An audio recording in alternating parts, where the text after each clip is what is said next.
May we have permission to move freely about the courtroom? You may. Thank you, Your Honor. And may we assume dire has occurred? Yes.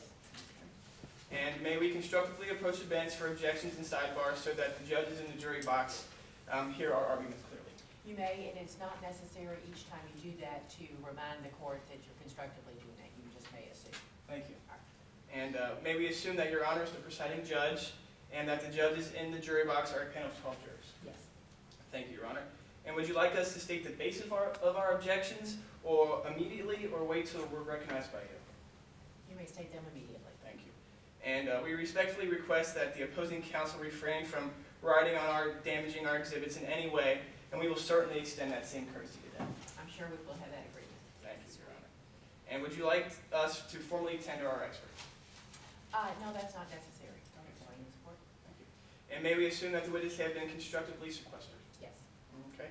And finally, request the stipulation be constructively read into the record prior to opening statements. Yes. All right, thank you, Your Honor. All right, thank you very much. And Opposing counsel, and members of the jury. We come before you today for one reason. A murder has occurred. A murder that was brought on by bad choices. The defendant, Ms. Danny Dawson, had many choices on the night of September 24th, 2010. She had the choice to drink alcohol, even though she knew she might have to be the designated driver that night. She chose to drink alcohol. She had the choice to drink alcohol again, upwards of 10 times. And every single time, she chose to consume that alcohol. She had the choice to take a taxi cab home that night. It was offered to her. She chose not to. She chose to try to drive her friends back home, even though she knew she was much too intoxicated to drive. Now, ladies and gentlemen of the jury, the prosecution has the burden in today's case. We have to prove to you, beyond the shadow of a doubt, that the defendant is guilty of reckless homicide. But I can assure you that there is no easier conclusion to come to. Because when you look at the facts, the evidence will show that the defendant is guilty. Now, the prosecution will be calling Dr. Avery Smith to the stand today. Dr. Smith is a breathalyzer specialist and works for the Midlands Department of Forensics. She administered the breathalyzer examination to the defendant the night of the accident. And she will attest to the fact that the defendant blew a .19, twice the legal limit. We will also be calling Officer Ryan Foster to the stand today. He was the first police officer on the scene that night. And he will testify to the fact that he administered 3 field sobriety tests to the defendant right after the accident. And she failed all 3. We will also be calling Pat Lawrence to the stand. Now, Pat was a server at Chuggy's that night, the bar and grill. And he can testify to the fact that the defendant bought and paid for upwards of 19 alcoholic beverages during the course of the evening. Ladies and gentlemen of the jury, the defendant had choices. And today you have a choice. But your choice must be to convict this defendant of murder. Because, as the old saying goes, you drink, you drive, you lose. But the defendant hasn't lost yet. That's up to you. The victim, Vanessa Sullivan, she lost. Her family, they lost. Her friends, they lost. And anybody that she may have met throughout her entire life that she may have affected, they lost as well. But it's up to the jury, it's up to you, to make sure that that old saying rings true for the defendant in this case. And we will prove to you that that should be the decision that you make through the course of this trial. Thank you very much. Thank you. Certainly. My name is Patrick Lawrence. Mr. Lawrence, in what relation do you have the case? I was a server at Chuggy's on the night in question, September 24th, 2010. On that night, was Danny Dawson there? She was. When did Danny Dawson arrive? Well, I arrived there in the late afternoon to get some extra training. I'd actually been hired just that Wednesday.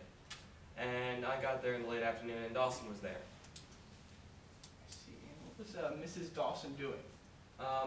She said that she was there for a job interview. I see.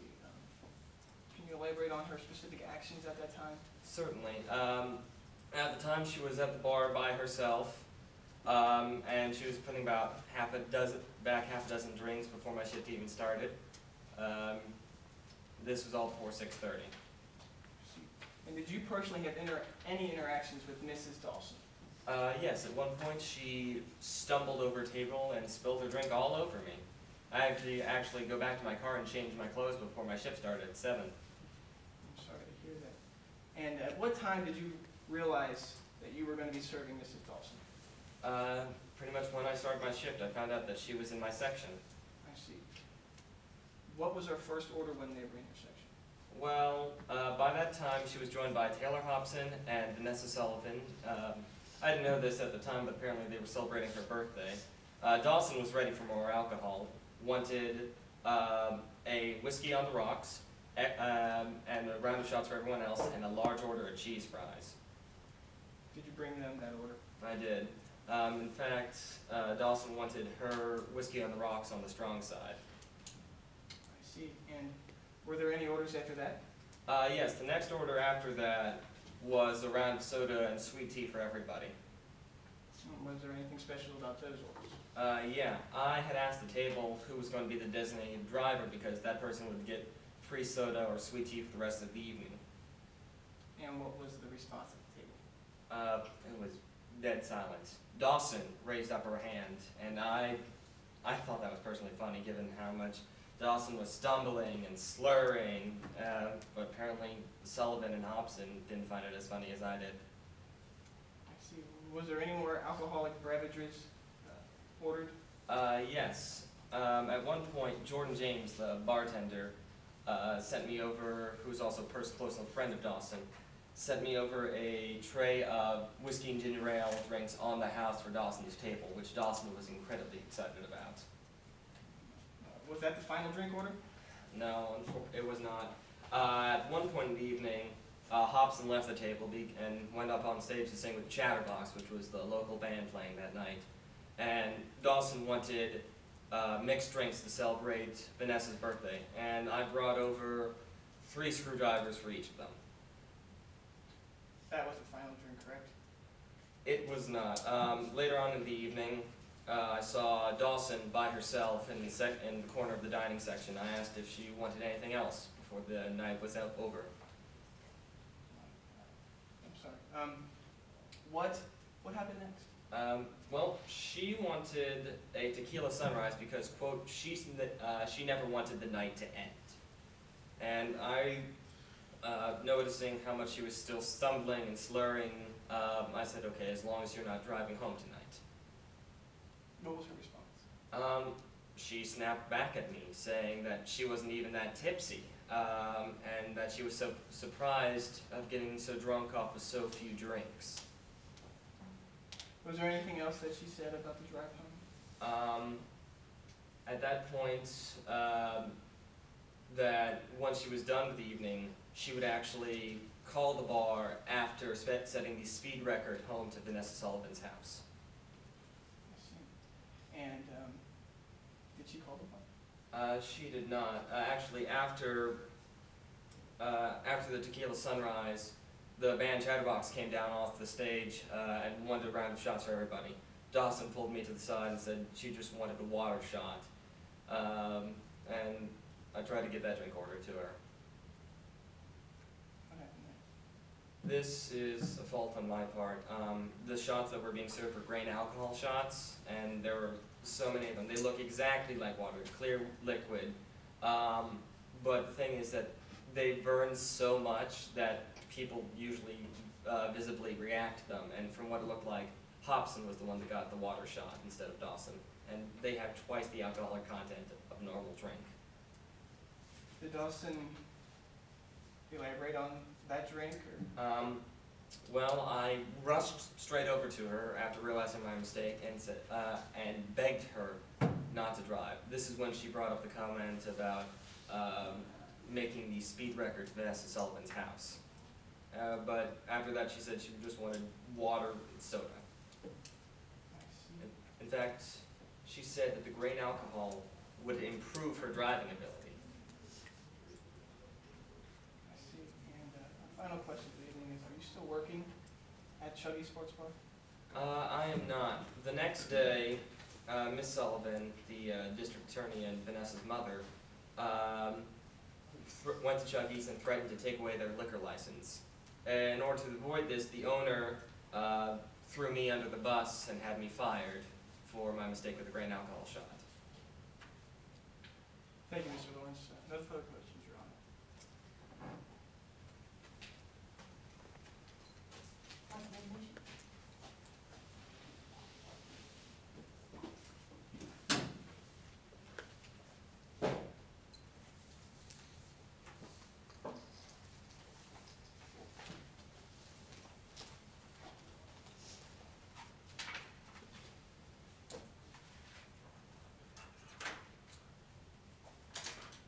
It was your first night working at Chuggy's, right?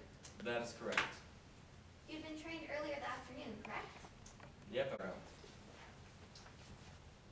I have a Bachelor's of Science degree in Biochemistry from Gonzaga University. I have a Master's of Science degree in Public Administrations from Seattle University. And I have a doctoral and a Master's of Science degree in Biostatistics from University of Washington. And can you give us your employment history? I am the director for the Midlands Department of Forensics as well as a breath testing specialist. And prior to that, from 1990 to 1995, I was the director of the toxicology department within the Midlands Department of Forensics. And since 2001, I have served as the chairman emeritus for the Board of Tests for alcohol and drug influences within the state of Midlands, and I was also that board state director since 2001. And have you authored any publications? I have 6 articles that have been published, one of which I wrote with a colleague of mine. It's called The Mouth Alcohol, The Significance of Time, and it was written in the Journal of Ethanol Testing in 2007. Great. And did you review any evidence in this case? And yes, I did. And is that evidence that is normally relied upon in your field of study by experts? That is correct. And did you come to any conclusions about that evidence? I came to the conclusion that the reading was above the legal limit. And is that conclusion within a reasonable degree of scientific certainty? And yes, it is. Great. Your Honor, may I have a moment to confer with co-counsel? You may. Thank you.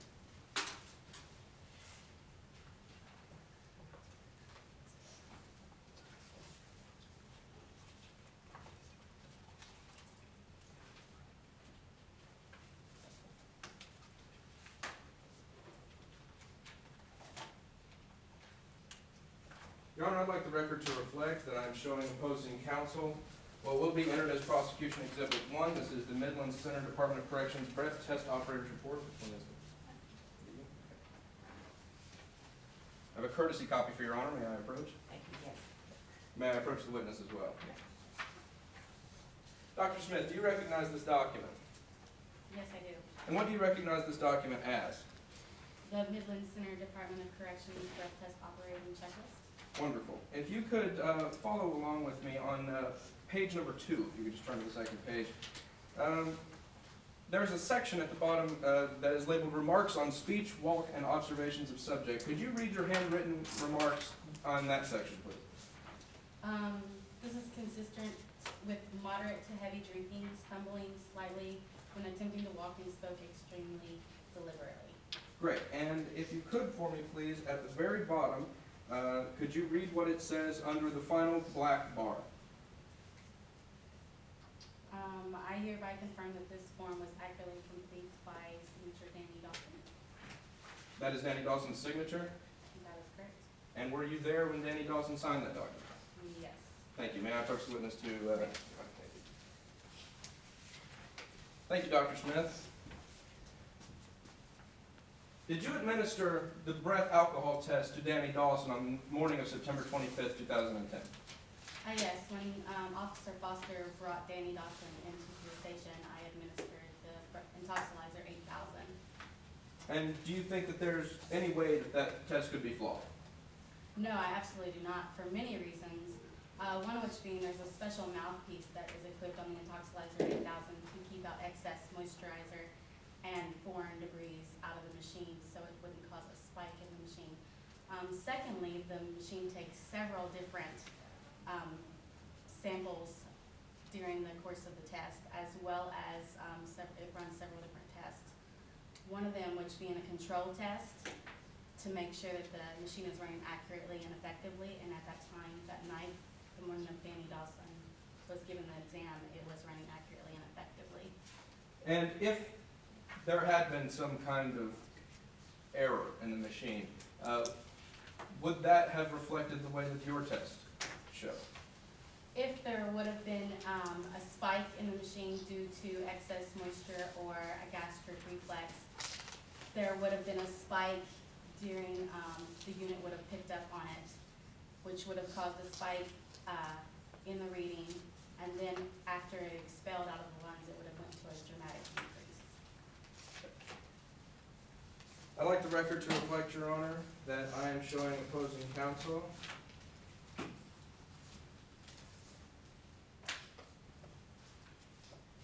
what will be entered as plaintiff or prosecution exhibit B.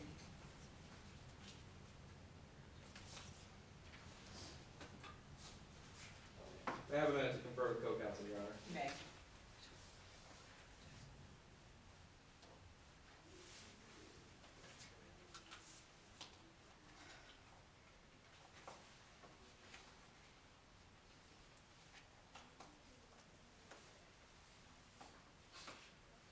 Your Honor, never mind. Okay. Dr. Smith, what were the results of your test that evening on Danny Dawson? The readings, the first reading was 0.194. The second reading was 0.191. So it rounds to the nearest tenth, which gave us a final reading of 0.19, which was twice the legal limit. Thank you, Doctor. No further questions. Cross?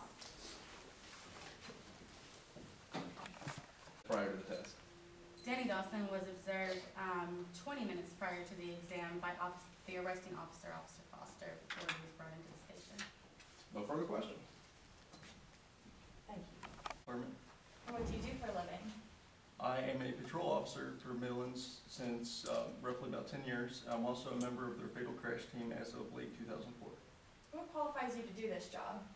I have a Bachelor's of Science in Civil Engineering, which I obtained first. Then I also have, I'm a certified professional engineer, which I attained that certification in 1999. I went through Midlands Center State Police Academy for roughly 22 weeks, where I learned everything there is about law enforcement. And then I also have served on the City Council's Transportation Safety Board. Now, earlier you mentioned the fatal crash team. What exactly is that? Yes, the fatal crash team is a team that investigates car accidents with an emphasis on reconstruction. Did you view the evidence and car accident in today's case? I have. And what methods did you use? I used a general vehicle overview along with a review of the crash site, and I used that with mathematical analysis to come up with my findings. Now, are these methods typically used by experts in the field of accident reconstruction? They are. And did you come to a conclusion in today's case? I have. And is your conclusion based on a reasonable degree of scientific probability? It is. Now, Officer Foster, were you working the night of September 24th? Yes, ma'am, I was. Can you please tell the jury what happened that night? Sure. I was working the 11 p.m. to 7 a.m. shift. It started to rain roughly around 11:30. I parked my cruiser on my normal patrol route on Canyon Road and at the intersection of Chambers Avenue. Sat there, was watching for cars coming from the city, looking for any reckless drivers. The rain started to pick up roughly around 12:30. For the most part, it was a fairly quiet night, but there were two cars that stood out in my mind. Can you please describe the first car? Sure, the first car happened to be one of my grandfather's friends from college. He was doing 75 and 35, and I pulled him over and gave him a ticket because reckless driving is no joke. What about the second car? The second car that I saw, I clocked at 54 miles per hour on my freshly calibrated radar gun. It had a license plate that read Sully 3 on it. which I believe belonged to the Sullivan family. I also noticed that it was swerving a bit. Did you pull the car over? I did not. I attributed the swerving possibly to either the conditions or to possible hydroplaning. I did observe the car and was thinking about pulling it over when I received another call over my radio to assist with another traffic stop. And what happened after that? After that, on the way to the traffic stop, I received another call over my radio again. It was, they were calling for a member of the fatal crash team that one might be possibly needed at another site, which happened to be on Canyon Road or Chambers Avenue, pardon me. And then I went en route to that scene. What happened when you arrived at the scene? At the scene, I parked my car in Mr. Bennett's driveway, out of the way of approaching emergency vehicles. I reviewed and looked at the car, which happened to be in terrible shape. I checked on all the passengers, which at that point I saw Vanessa, who was the front passenger where the car had impacted the tree. She was non-responsive. Soon after that, the medical examiners came, the EMTs, and that's when I noticed Miss Hobson in the backseat who was bleeding and who was screaming profusely. Was there anyone else at the scene? There was. Mr. Dawson was there as well, who was apparently the driver of the car. He kept on apologizing for not doing a better job of driving. He was blaming everything on the rain. He kept on saying, Vanessa can't die because of me, she just can't. And at that point, he also started muttering under his breath that he needed another drink, which at that point, Objection on gender roles. My witness is female. pardon me. At that point, Ms. Dawson, I concluded that her speech may be a little bit slurred, so I decided that it was time to run some field sobriety tests. So what did you do after you determined this? After I determined that, I called Avery Smith back at the office and let her know that we might be possibly bringing somebody in to have intoxilizer read. And soon after, Ms. Sullivan showed up at the scene, read Ms. Dawson her rights, and then conducted my test. Which test did you give Ms. Dawson? Sure, as a preliminary test, I had Ms. Dawson recite her alphabet backwards, starting at the letter Q. She wound up putting the letters R and S before M, which led me to conduct my further test, the standard field sobriety test. Can you please describe what that entails? Sure. The next test that I did was the HGN test, otherwise known as the horizontal gaze nystagmus test, where I dilate each one of the eyes, make sure that they adjust, and hold a pen and have the person trace with their eye the pen back and forth. What do you look for when doing this test? There are typically three things that you look for. The first thing that you look for is that there is smooth movement of the eye and that there is no jerking. Second thing we look for is that when the eye is held at a maximum deviation, that there is no jerking there as well. And then if there is jerking, we look to see at what angle the jerking was caused at. And what were the results of Ms. Dawson's tests?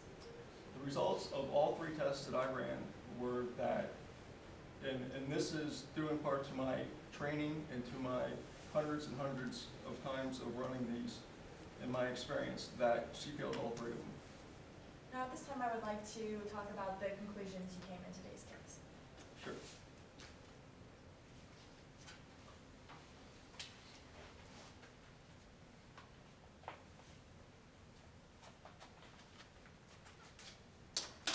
Let the record reflect that I'm showing opposing counsel what is previously remarked as prosecution exhibit 3.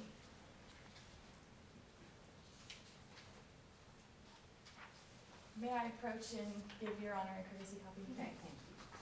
And may I approach the witness? Do you recognize this document? I do. What is it? It is my field crash team traffic collision report that pertains to the case in question. And does it seem to be a fair and accurate copy?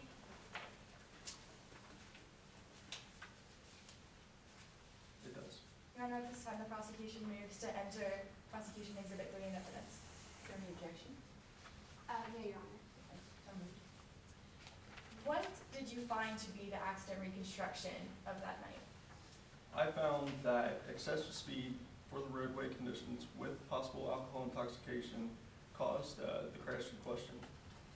I obtained this by running several tests. I first examined the vehicle, checked for any deformations of the bumper, side door, which happened to be where Miss Vanessa was sitting, and measured those. Then I also looked for roadway rutting, which there was off the east edge, approximately 124 feet, a rut, and then where Miss Dawson overcorrected, came back in the roadway, traveled approximately 146 feet, before she made her first collision with the telephone pole, rotated counterclockwise, striking the door, end result killing Vanessa.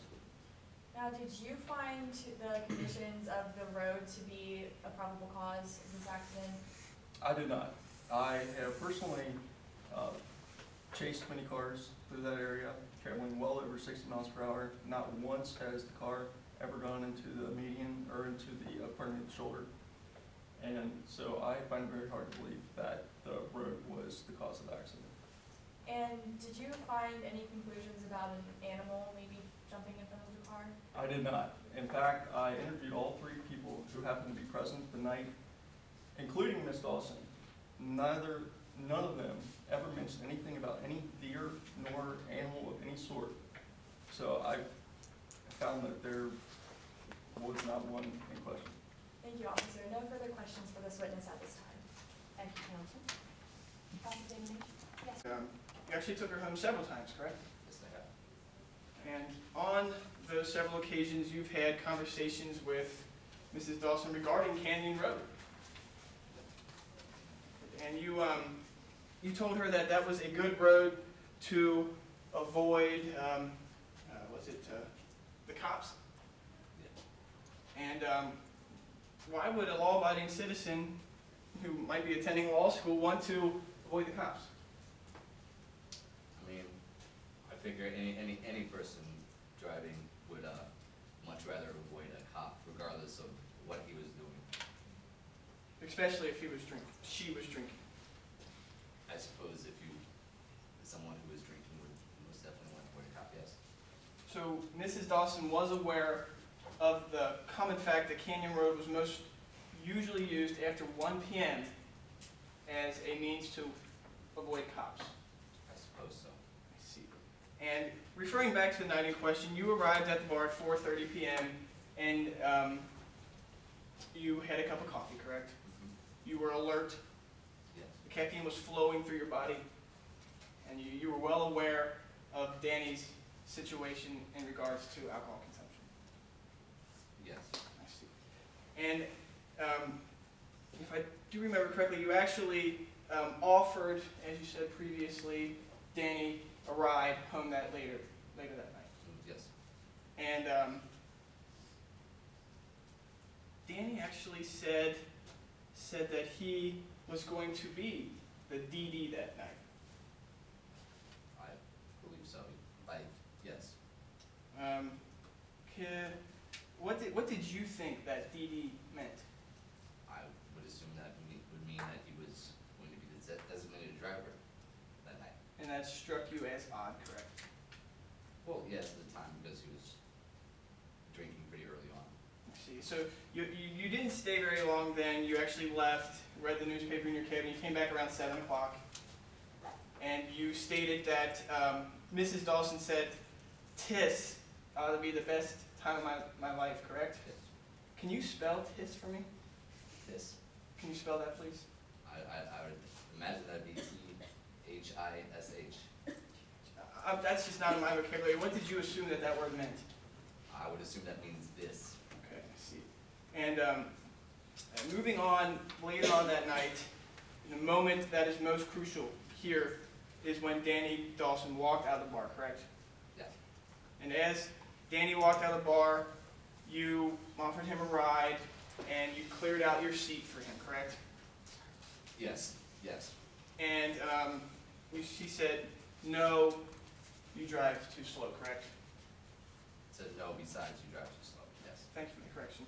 And now that he was not driving in your car, you assume that Vanessa was driving, correct? Yes. I assume that one of the others would be. Wait, repeat the question.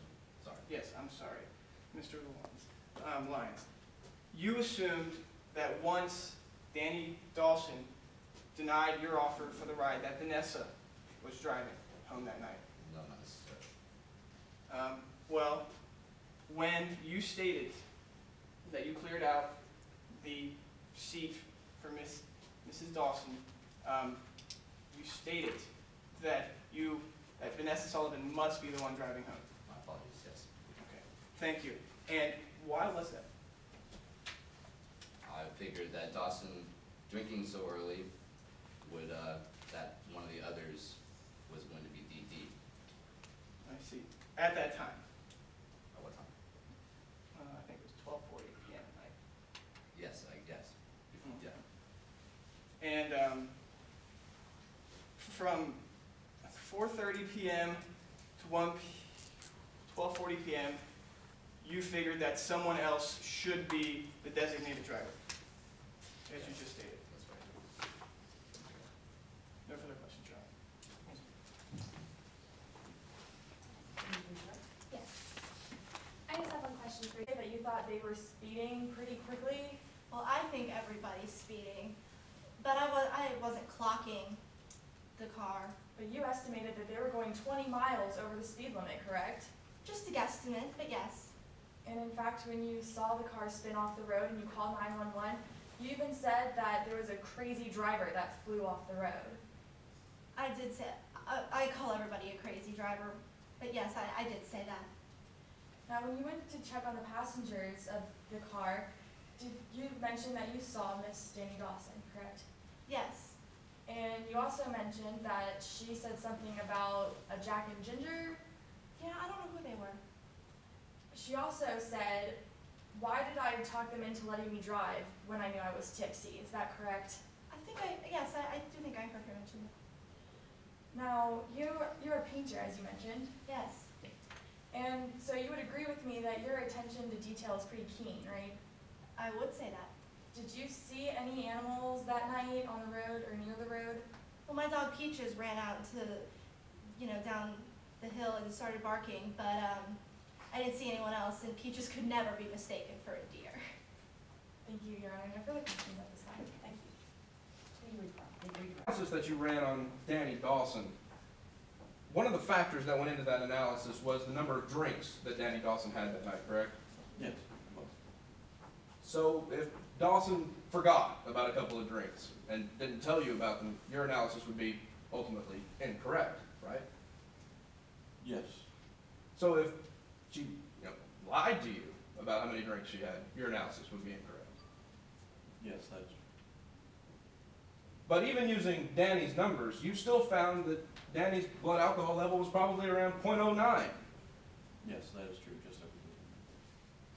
And 0.08 is the legal limit. That is true. 0.08 is, you would agree, the point where it is no longer safe to drive a motor vehicle. As designated by the state of Illinois, yes. So at 0.09, someone would not be safe or legal to drive a motor vehicle, right? That would be assumed, yes. So the defendant, Danny Dawson, was not safe to drive a motor vehicle that night, right? According to my analysis, the 0.09. No. No further questions, Your Honor. Members of the jury. Today, we heard a sad story about the events surrounding September 24th, 2011. The story of three friends going to listen to a favorite band of theirs to celebrate a 21st birthday. Unfortunately, a day that was supposed to be about celebrating the life of Vanessa Sullivan ended in her death. Now, the most tragic part of this story, however, is that Vanessa Sullivan's death was completely preventable. The defendant, Danny Dawson, made choices that night that she didn't have to make. She chose to drink. She chose to drive. But Vanessa Sullivan didn't choose to die.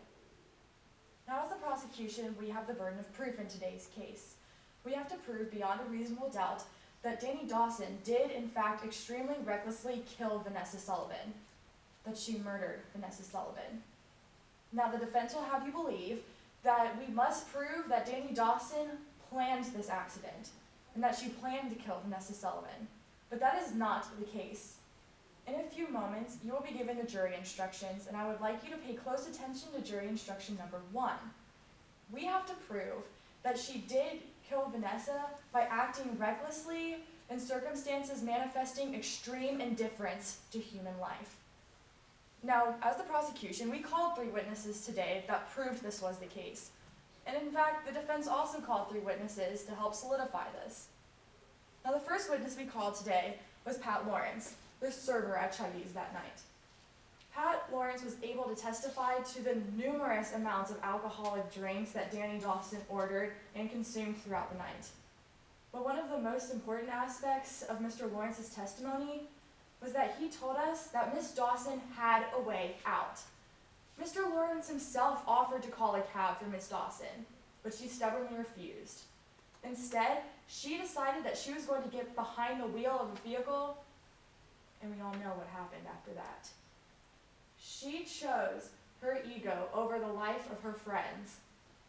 If that doesn't show an extreme indifference to human life, I don't know what does.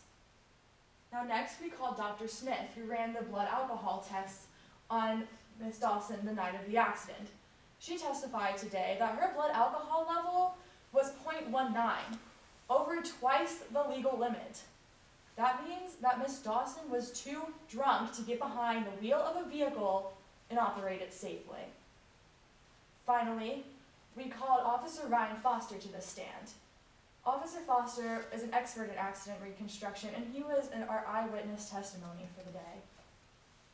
He told us that he personally clocked Miss Dawson at going 54 miles per hour in a zone that should be driven at 35 miles an hour. He also testified today about the conditions of the night. He was there. He told us how hard it was raining, and he told us how dangerous that road is. However, again, Miss Dawson decided to ignore the lives of her friends in the vehicle, and she decided she was going to try to take a 20-minute trip and drive it in only 10 minutes. She drove recklessly that night, ultimately killing Vanessa Sullivan. Now, the defense called 3 witnesses, and I would like to talk about those. First, they called Sammy Lyons, the cab driver, for the evening. Now, even though Sammy Lyons says that Vanessa seemed sober at the end of the night, he told us that he personally saw her consuming alcohol, and at one point she seemed intoxicated throughout the night. Next, they called London Bennett, who was also an eyewitness at the scene. But Miss Bennett even describes Danny Dawson's driving as crazy. And the most important part of this testimony, and if you remember anything in the trial, I want you to remember this.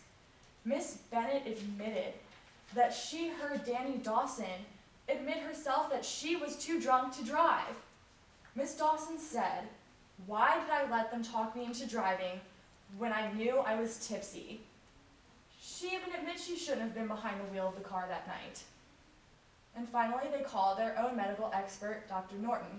Dr. Norton was supposed to disregard our blood alcohol level that we found. However, he can't do that because he also agrees that Miss Dawson was too drunk to drive. Now, he might not agree with the number, but the number doesn't matter if it's above 0.08.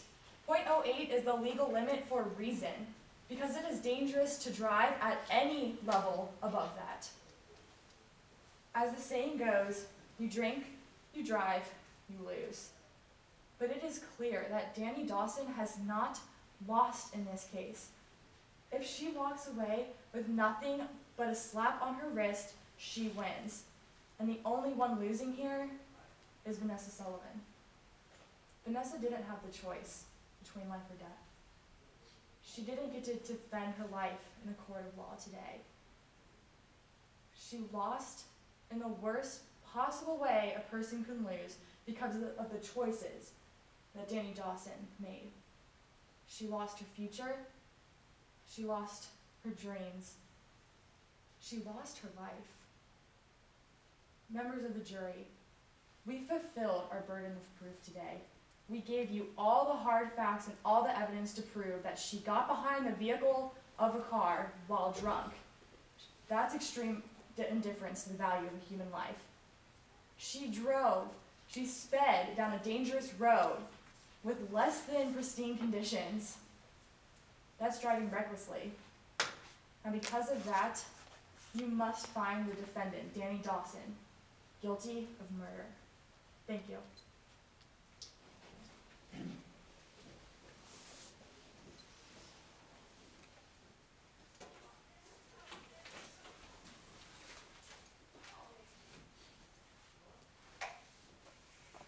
dangerous, this accident occurred, and that's why an innocent woman lost her life. However, Danny Dawson was drunk. On cross-examination, their own medical expert even admits that she was over the legal limit. Now, let's say that we'll agree it was raining that night and the road is dangerous. However, if Miss Dawson was sober and driving the speed limit, we wouldn't be here today. Vanessa Sullivan would have gotten home that night. She would have been able to hug her parents, and she would still be here with us today. But she's not here because of the choices that Danny Dawson made that night. Don't let her walk away from those choices. Find her guilty of murder. Thank you. Thank you, counsel. Thank you, everyone. Y'all did a very nice job. Very good. Thank you. We good with time, everything? Okay. All right. All right, give us a few minutes. Homicide and driving under the influence. Now, these charges alone paint a dark picture. And in the course of this trial, we will examine this picture. We'll look at it closely. We'll chip away at the dark paint, and we'll see shades of gray and lighter colors. We'll see that this picture isn't of a murder. It's a tragedy. Now, what the prosecution is saying is no small misstatement of the facts. What you'll see in this case, at the end of this trial, ask yourself, what do you have in your hands? What have they proven? What they must prove is that she committed these actions beyond any and all reasonable doubt. Now, this standard of evidence requires a high level of inquiry. Ask yourself, could this have happened any other way? In fact, you will find yourself filling in those dots, filling in those lines for them. They will not offer any proof of how many drinks Miss Dawson had. They will not offer any proof of how fast her car was going.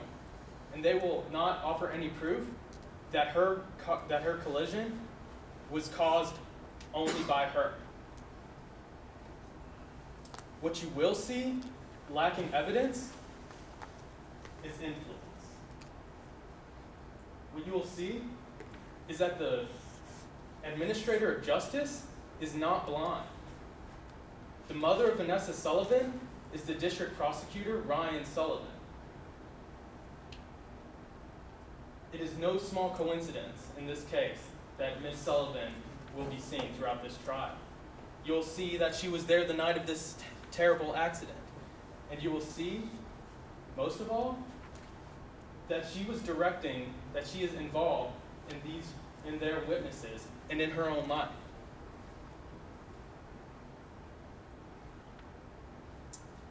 Ladies and gentlemen, when you add up the facts, consider everything you have. Ask what you have that is true. Ask what is in front of you.